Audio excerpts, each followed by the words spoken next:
welcome to another video. In this video I will be offering a psychological analysis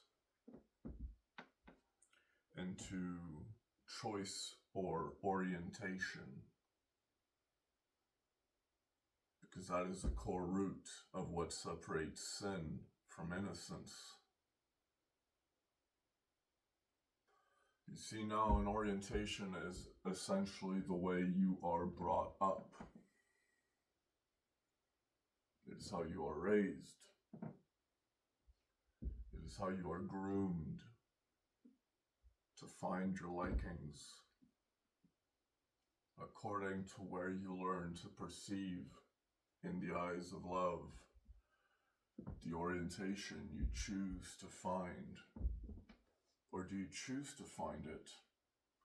Or is it simply the way you are molded? Because see, at this particular point, I would offer that from the perspective of your orientation as an individual, you are an innocent. How can you change that which was not in your control? How can you change, and do you need to change?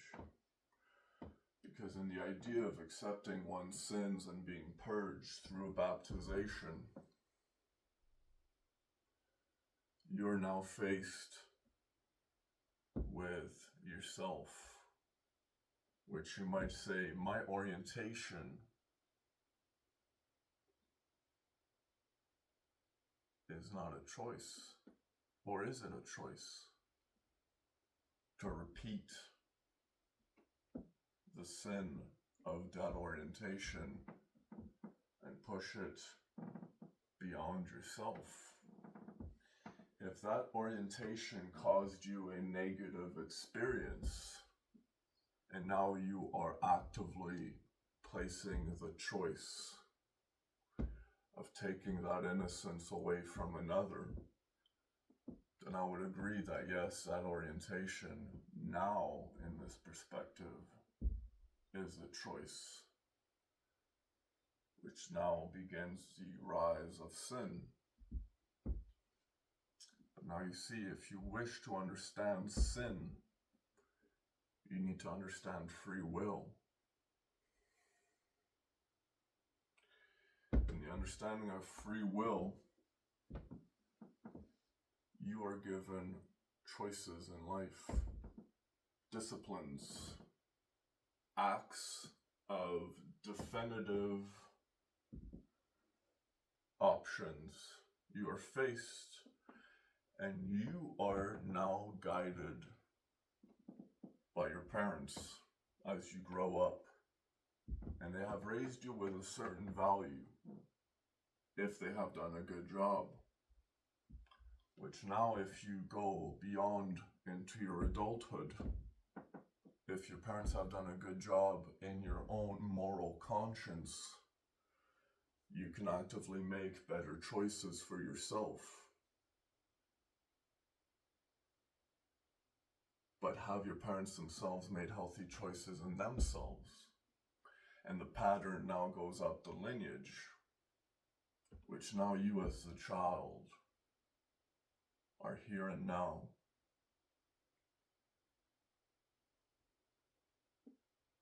Do you see your orientation, and do you see your choices? Because you cannot sin based on the innocence of your orientation, but you can sin based on taking that choice of taking that innocence away from another. It is one thing if you let a child discover it on their own.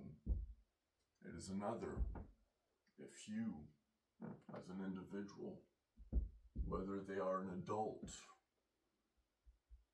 now as an example, the moment you create the taking away of innocence, you are placing the choice of giving the temptation of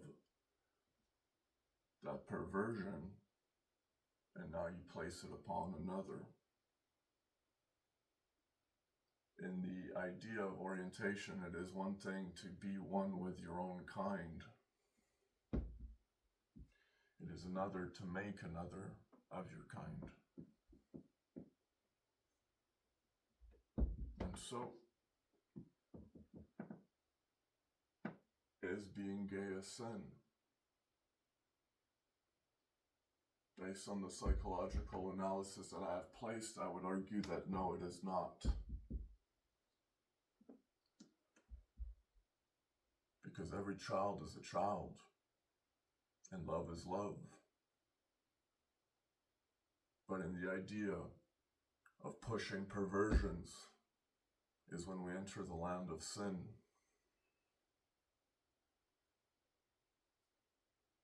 We are all human.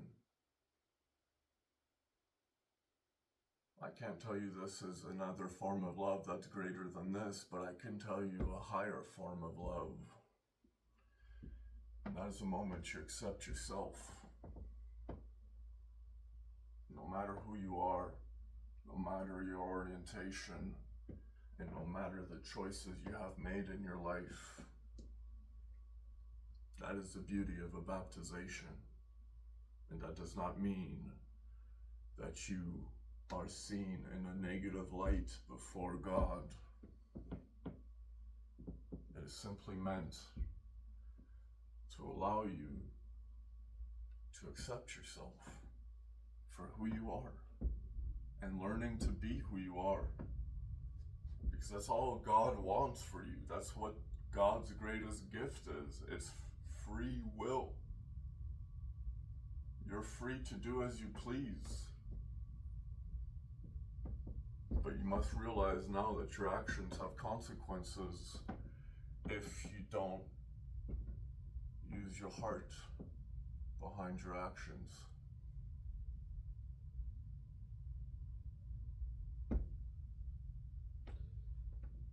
Everything stems from the heart. In essence, a baptization can be seen as a form of crucifixion, where you drive the stake through the heart of the sinner, the vampire,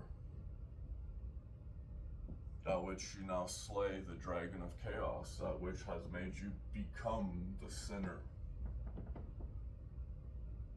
where you now rid yourself of the things you saw as a negative part of your life, but now see a beauty of who you are, because you are a human, and you are just as perfectly created as you are imperfectly created. You are an imperfect perfection known as creation.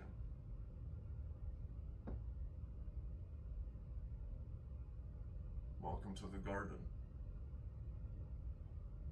I suggest you take a walk this morning and see the light of the Father, He whom which impregnates the earth with the divine known as the measure of light, a human.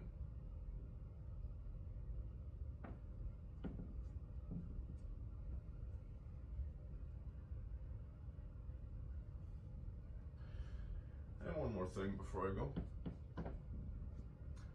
Why do you think it's called divine, if it not stem from divine of the tree of knowledge?